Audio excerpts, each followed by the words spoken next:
Hey everybody, Ashley here. Happy Friday. Hope you all had a good week.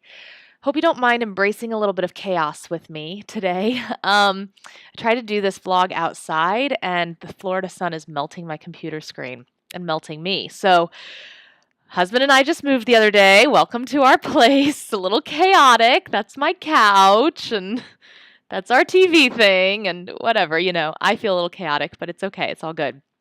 Anyways, I really want to talk to you about confidence, how to act on your confidence today. I was in this meeting the other day, which was really interesting. Um, these people I was meeting with, I'd never met them before, but I had been wanting to do some work with them, and so it wasn't really an interview, but it felt a little bit like an interview. And so I noticed this kind of very familiar feelings show up, and these thoughts show up that I can never fully make them out. But if I were to put them into words, it would be something like, why would they want to work with you? Something like that. Maybe you recognize that kind of thing. Anyways, like this used to really cripple me.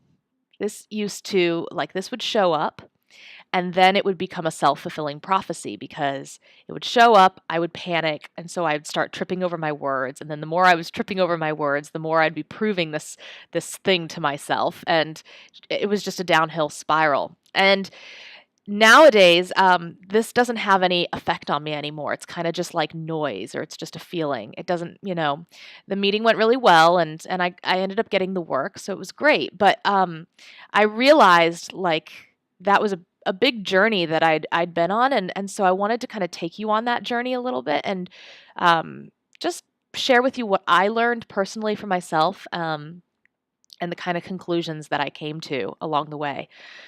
So, okay, like 12 years ago, I started getting into personal development. I mean, I'd always been interested in it. My dad's a psychologist, and that always interested me. Neuroscience always interested me.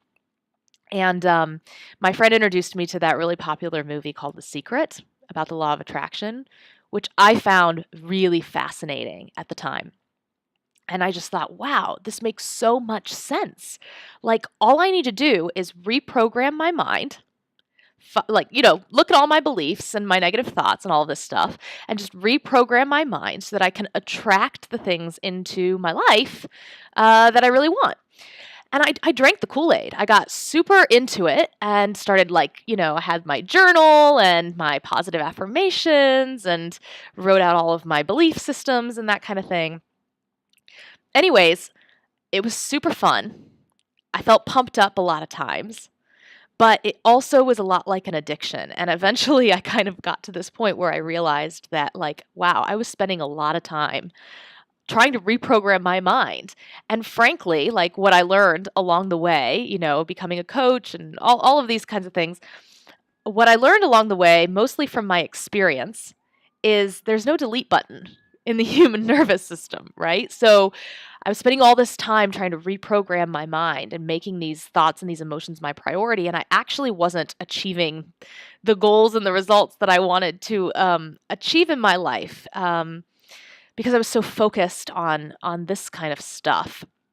So I think you always have to go back and look at your experience on these things, because something can seem logical, but something like the law of attraction, to me, the conclusion that I came to was like, oh, this makes sense logically, but this is like the mind trying to come up with a solution to a problem that was created by the mind. So, what I came to was that this is actually not a problem. None of this stuff is actually a problem until you place meaning on it and turn it into one. And when I looked at the experiences I was having, there was a distinct pattern when it came to confidence. Anytime I was in a situation where there was a hierarchy involved, where there was another person and they seemed to have some sort of power or authority or control over my fate, whenever there was a hierarchy, this feeling of insecurity or these thoughts or this emotion would kind of inevitably show up. And so then I realized that this isn't even personal. This isn't because I'm weird. This isn't a problem. This is like cultural programming. This is just stuff that's ingrained, that's been there for so long that frankly I couldn't even trace back the origins of it. And so I was spending all this time trying to get rid of or reprogram stuff that had been around for so many years and making that my focus instead of like my priority actually being to my work, and yeah, to what I was doing. So anyways, I reached this point where I came up with this thing that I call the ABCs, because I think we have to go back to basics on this one. So I'll share with you the ABCs. So the A means aha, or awareness, acknowledgement, whatever you want to call it. It's the moment when you're in that situation where you recognize that very familiar thought or emotion showing up, like clockwork. And in that moment, when you recognize it, it's just kind of about holding it lightly. So you're not going to give too much attention to it or try and change it or make that your focus. You're just going to hold it lightly and see it for what it is. This is the thought of, this is the feeling of, you know. And then B is body posture. And you can also say breath if you want. But basically what happens the moment that we start to get caught up in this stuff is that our body closes in, because it's our body's way of trying to protect ourselves from these thoughts and these emotions that feel like such a threat. So we panic and we close down. So this is just body posture, opening yourself back up or taking a breath or whatever you want to call it, whatever is most useful for you. And then C is choose. Choose your priority. So instead of making this stuff your priority, what's your priority in this moment? So in that moment the other day, my priority was listening to the person and what they were telling me. So the minute I noticed I was getting caught up in my own like fear, I recognized it. I took a breath and immediately took a breath in, and on the breath out, I plugged myself back in to listening to what they were telling me.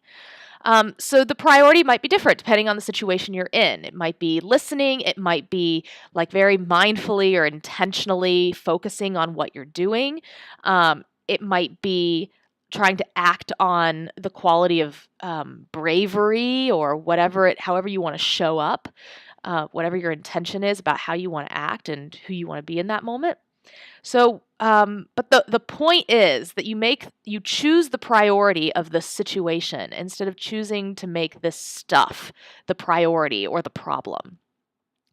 That's the kind of conclusion I came to. And the reason I came to it is because for me anyways, like it was a much more direct route to confidence than trying to reprogram, change, get rid of this stuff that frankly has just been around for my whole life. And I truly believe that it's just programming that we all have at this point, especially when it comes to power, hierarchy, any of that stuff. I think it's just a culturally ingrained kind of thing that we tend to panic about and turn it into so much more of a problem than it actually is. So just wanted to share that with you today, my ABCs. I hope it was useful to you and that this vlog wasn't too chaotic. I hope you all have a good weekend, and I'll talk to you next week.